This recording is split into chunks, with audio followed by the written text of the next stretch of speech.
আসসালামু আলাইকুম রহমতুল্লাহ। ওয়ালাইকুম আসসালাম। জনাবের নিকট আমার প্রশ্ন হলো, ইসলাম পরিপূর্ণ জীবন ব্যবস্থা এবং এখানে সমস্ত জ্ঞান বিজ্ঞান সম্পর্কে আলোচনা রয়েছে। এত সত্ত্বেও বর্তমান বিশ্বের মুসলিমরা বিজ্ঞান তথ্য প্রযুক্তিতে কেন পিছিয়ে আছে? বিধর্মীরা তারা উন্নতি চরম শিখরে আরোহণ করতেছে এবং তারা তথ্য প্রযুক্তি দিয়ে মুসলমানদেরকে নির্যাতন করতেছে। মুসলমানদের এখানে এই অধপতনের কারণ সম্পর্কে একটু জানতে চাচ্ছি। ধন্যবাদ। মুসলমানরা পিছিয়ে আছে এরকম নয়, মুশকিল হলো মুসলমানদের যে সরকার রাষ্ট্রগুলো, সেই সরকার রাষ্ট্রগুলো তথ্য জ্ঞান প্রযুক্তির প্যাট্রোনাইজ করছেন না, তারা এগুলোকে সাপোর্ট করছেন না, সমর্থন করছেন না। এই জন্য অনেক মুসলমান যারা ভালো তথ্য প্রযুক্তি জ্ঞান বিজ্ঞান সায়েন্সে এগিয়েছেন, তারা অনেক সময় বিদেশে চলে গিয়েছেন, সেখানে তারা ভালো সেবা দিচ্ছেন, কিন্তু তাদের সেবাটা মুসলিম সমাজ পাচ্ছে না, কারণ তারা সেখানে মূল্যায়ন পেয়েছেন, এখানে মূল্যায়ন পাননি। যেটা বলেছে ইসলাম জ্ঞান চর্চা উৎসাহ দিয়েছে। মুসলমানরা জ্ঞান চর্চা যতদিন কোরআন সুন্নাহ ধরেছিল, যতদিন মুসলমানদের ভিতরে কোরআন সুন্নাহ ইসলামী আমল আখলাক ছিল, ততদিন জ্ঞান বিজ্ঞানেও ভালো ছিল। যখন কোরআন সুন্নাহ চর্চা কমে গেছে, তখন জ্ঞান বিজ্ঞানেও কমে গেছে। এটা হলো ইউরোপের উল্টো।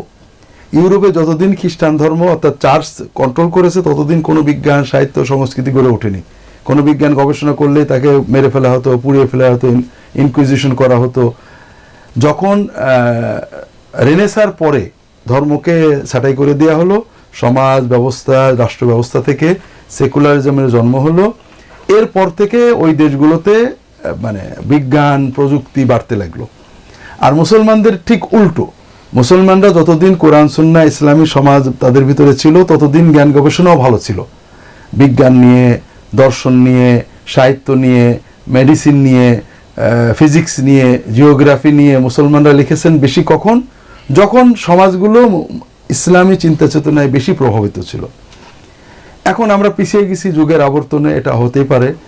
এটা থেকে উত্তরণের উপায় তো একার হাতে না, এটা আমরা চেষ্টা করব জ্ঞান বিজ্ঞান চর্চা করার। যারা ইসলামী জ্ঞানী তারা এগুলো উৎসাহ দেবেন, তবে সামগ্রিক ব্যবস্থার পরিবর্তন না হলে এটা বেশি হবে না। এটা হলো প্রথম কথা। দ্বিতীয় আরেকটা বিষয় আছে।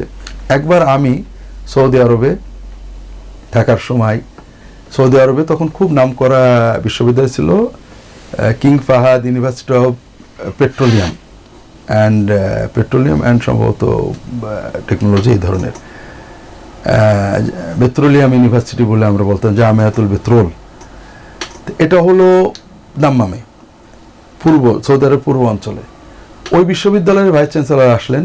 তখন সৌদি আরবে প্রযুক্তি বিভাগে উনি শ্রেষ্ঠ বিশ্ববিদ্যালয় বলা হতো। এখন আরও কিছু বিশ্ববিদ্যালয় হয়েছে। আমাদের ইউনিভার্সিটি বিশ্ববিদ্যালয় উনি এবং আরও কয়েকজন বিজ্ঞানী বা এক জায়গায় আমাদের একটা সেমিনার করবেন। তাদেরকে প্রশ্ন করা হলো যে আপনারা এত টাকা দিয়ে প্রযুক্তি না কিনে নিজেরা গবেষণা করে প্রযুক্তি বানান না কেন? কথা বুঝেছ? তখন উনি একটা মজার কথা বললেন যে দেখেন, গবেষণার ক্ষেত্রে রেড লাইন আছে। কোনো পাশ্চাত্য যারা তথ্য প্রযুক্তি নিয়ন্ত্রণ করে, সায়েন্স এবং টেকনোলজি নিয়ন্ত্রণ করে, তারা আমরা এই রেড লাইনের উপরে কখনো উঠতে দেবে না। আমরা আরব দেশে, মুসলিম দেশে যে গবেষণা হয়, প্রতিটি তথ্য তাদের কাছে আছে। আমরা যখন তথ্য প্রযুক্তিতে গবেষণায় ওই রেড লাইনের উপরে চলে যাব, যে কোনো মূল্যে তারা এটা বন্ধ করে দেবে, আমাদের এগোতে দেবে না। একান্ত গোপনে কেউ যদি কিছু করে অস্থায়ীভাবে, সেটা ভিন্ন কথা। এই জন্য সরকারগুলোও খুব বেশি দূরে যেতে পারে না, ওই ইউরোপ এবং পাশ্চাত্য শক্তির চাপ থাকে। সামগ্রিকভাবে তারা চায় যে টেকনোলজি তাদের নিয়ন্ত্রণে থাকবে, তারা বিক্রি করবে, আমরা কিনবো। এমনকি আমাদের খাদ্যের টেকনোলজি এখন তাদের হাতে চলে যাচ্ছে। বায়োফুড তারা আবিষ্কার করবে, তাদের কাছে কিনে আমাদের খেতে হবে। কথা বুঝতে পেরেছ? এটা সামগ্রিক আন্তর্জাতিক বাণিজ্যিক সাম্রাজ্যবাদ, এর ভিতর দিয়ে মুসলমানরা এগোচ্ছে। যে সকল দেশে মুসলমানদের রাজনৈতিক স্ট্যাবিলিটি কিছুটা আছে, যেমন মালয়েশিয়া, ইন্দোনেশিয়া, কিছুটা হলো ইরান, এই সকল দেশে মুসলমানরা প্রযুক্তি বিজ্ঞান গবেষণা শিক্ষায় অন্যান্য দেশের থেকে ভালো এগিয়েছে।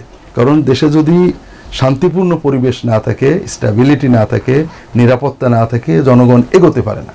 আসলে কোনো দেশের উন্নতি সরকার করে না, সরকার শুধু নিরাপত্তা এবং ইনসাফ দেবে, যার যতটুকু যোগ্যতা আছে এগোতে দেবে, তখন মানুষ দ্রুত এগোতে থাকে, মানুষ দৌড়ায়, শুধু পথের ইটগুলো সরিয়ে দিতে হয়। তো এই জন্য কোনো কোনো মুসলিম দেশ এগোচ্ছে, ইন্দোনেশিয়া ভালো এগোচ্ছে, মালয়েশিয়া মোটামুটি ভালো, তুরস্ক খুব ভালো এগোচ্ছে। বরং তুরস্ক যখন ফুল সেকুলার ছিল, তোমরা জানো কি না, সিক ম্যান অফ ইউরোপ, ইউরোপের রুগ্ন মানুষ কাকে বলা হতো? কখন বলা হতো? সেই 1900 সালের শুরু থেকে। তখন কামাল আতাতুর্ক বললেন, আমাদের সকল অসুস্থতার মূল হলো ধর্ম, ধর্ম ধরো আর কাটো, টুপি দেখলে কাটো, দাড়ি দেখলে কাটো, নুরা দেখলে কাটো, নামাজ দেখলে কাটো, কোরআন দেখলে কাটো, কেটে কেটে কেটে ধর্ম উনি সব শেষ করে দিলেন। উনি সেকুলার বলতে ধর্ম একেবারে সম্পূর্ণ মুক্ত সেকুলার হওয়ার চেষ্টা করলেন। এরপরেও প্রায় 100 বছর তুরস্ক সেকুলারই থাকলো, কিন্তু কোনো উন্নত করতে পারলো না। তুরস্ক দাড়ি চেঁচে ফেললো, বোরকা খুলে ফেললো, টুপি খুলে ফেললো, হাফ প্যান্ট পরে ফেললো, জার্মানির সংবিধান নিয়ে নিল, ইটালির সংবিধান নিয়ে নিল, বাইরে পোশাকে আশাকে পুরো ইউরোপের হয়ে গেল, কিন্তু অর্থনীতিতে ইউরোপের সিকম্যানই থেকে গেল। যখন ইউরোপে ইসলামপন্থী সেকুলাররা আসলো, ধর্মীয় মূল্যবোধের প্রমোট করলো, মানুষের ভিতরে একটা নিরাপত্তা বোধ জাগিয়ে দিল, তারা বিজ্ঞান, প্রযুক্তি এবং অর্থনীতি সবকিছুতেই ভালো করেছে, তাদের স্টেবিলিটি আছে। আর স্টেবিলিটি যখন থাকবে না, তখন আর এই উন্নতিটা এগোতে পারবে না। আর জরুরি কোনো প্রশ্ন বা সম্পর্ক কোনো প্রশ্ন?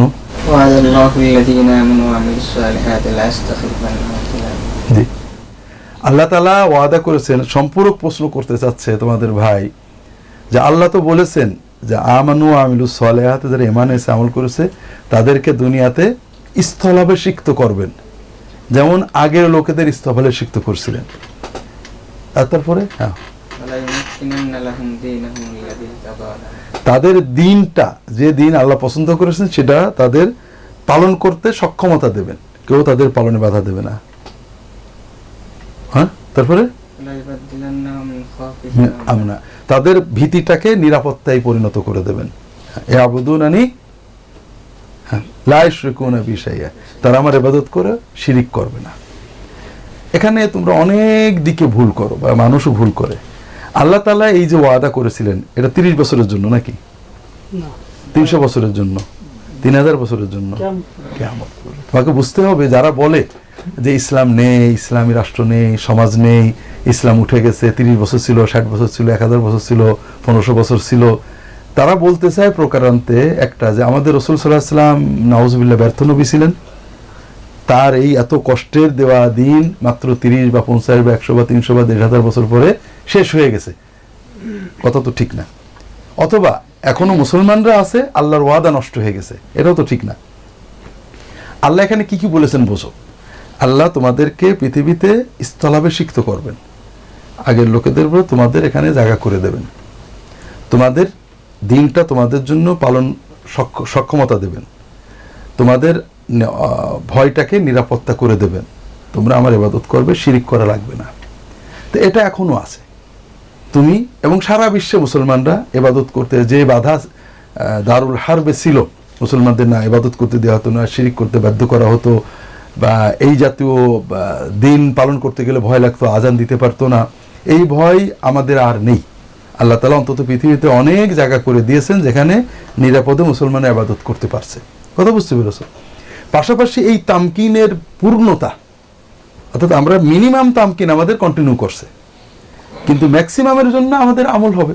এটা তো আল্লাহ কোরআন অন্য জায়গায় বলেছেন, যে কি বলেছেন, ফাইয়াকফুর বিহা হাউলা ফাকাদ ওয়াক্কালনা বিহা কওমান লাইসু বিহা বিকাফিরিন।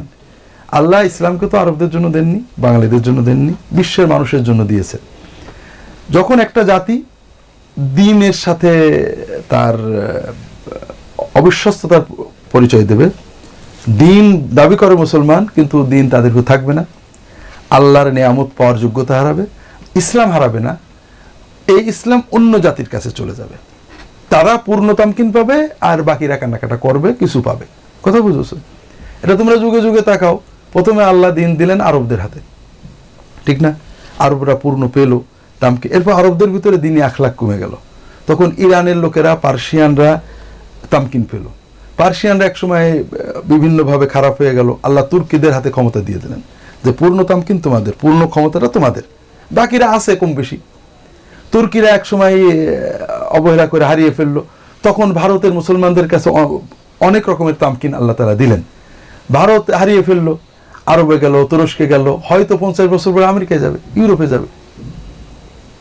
ইউরোপে আমেরিকায় দুটো বিষয় আছে বা কয়েকটা বিষয় আছে। এক নম্বর হলো ইউরোপে ইসের কারণে, আধুনিক তথাকথিত সভ্যতার কারণে পরিবার ব্যবস্থা ভেঙে গেছে, বিয়ে শাদী কম হয়ে গেছে, জনসংখ্যা ডিক্রিজিং, জনসংখ্যা মাইনাস, কমছে।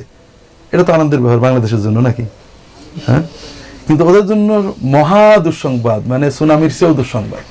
কারণ জনসংখ্যা যে কমে, দেশের শিল্প, কল কারখানা, বাণিজ্য, এগুলো ইন্ডাস্ট্রি কে চালাবে? প্রতি বছর কয়েক লক্ষ মানুষ রিটায়ার করছে, শিল্প, ইন্ডাস্ট্রি, বিজ্ঞান, শিক্ষা, ওখানে আবার কয়েক লাখ লোক যেতে হবে না, কিন্তু নেই। কথা বুঝছো? যে কারণে সেখানে শূন্যতা পূরণ করতে কোনো না কোনোভাবে মানুষ যাবে, এবং এই মানুষ যাওয়ার ভিতরে মুসলমানরা একটা বড় অংশ। দ্বিতীয়ত, সেসব দেশে যাওয়ার পরে অন্যান্য অনেক ধর্মের মানুষেরা তাদের সাথে মিশে যায়, পরিবার অবস্থা থাকে না, অশ্লীলতা ইত্যাদির ভিতরে ঢুকে যায়। মুসলমানদের একটা অংশ ঢুকে, বাকি অংশ পরিবার টিকিয়ে রাখে, সন্তান বাড়তে থাকে, তাদের মুসলিমদের জনসংখ্যা বাড়ে। ইউরোপ আমেরিকার যারা মুসলমান হয় তারাও পরিবারমুখী হয়ে যায়, অশ্লীলতার থেকে দূরে থাকে, তাদের সংখ্যা বাড়ে, এবং এটা কম না। তো এই জন্য যদিও মনে করো বিভিন্ন ঘটনায় ইসলামের বিরুদ্ধে কলঙ্ক আসছে, মানুষের ভিতরে ইসলাম গ্রহণ কমে যায়, ইসলাম বিরোধী মনোভাব আসছে, এগুলো আসে, তারপরেও সেসব দেশে ইসলামের প্রচার ঘটছে। এটা হলো একটা দিক। আরেকটা হলো ইউরোপ এবং আমেরিকা, পাশ্চাত্য ওয়েস্টের ধর্ম ছিল খ্রিস্ট ধর্ম, কিন্তু বর্তমানে কিন্তু খ্রিস্ট ধর্ম সেখানে নেই। যদিও নামে ভ্যাটিকান ট্যাটিকান অনেক কিছু আছে, মানুষ খ্রিস্টান আছে, শিক্ষিত মানুষেরা খ্রিস্ট ধর্ম মোটেও পছন্দ করে না।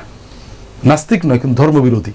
কারণ বাইবেল যারা পড়ে, বাইবেলের ভিতরে এত অনেক অনেক নোংরা জিনিস আছে, আল্লাহ মাফ করেন, যে কোনো শিক্ষিত মানুষ, বোদ্ধা মানুষ এটা পড়লে সে আর এই ধর্মের কাছে যেতে পারে না। আমাদের দেশে নাস্তিকরা যা বলে তা তো কোরআন পড়ে বলে না, তারা ওই পাশ্চাত্যের নাস্তিকদের কথাগুলো নকল করে শুধু, যে এইসব কথা যে কোরআনে নেই, এগুলো যে ইসলাম যে এসে সম্পূর্ণ ভিন্ন জিনিস দিয়েছেন তারা তা জানেন না। তো যাই হোক, যে কারণে যে ইসলাম অন্যান্য এলাকাতে মুসলমানদের অবহেলার কারণে দুর্বল হয়ে গেছে, হয়তো 50 বছর তোমরা বেঁচে থাকতে ওটা ইউরোপ আমেরিকাতে অনেক শক্তিশালী হয়ে যাবে, আল্লাহর তামকিন অব্যাহত থাকবে।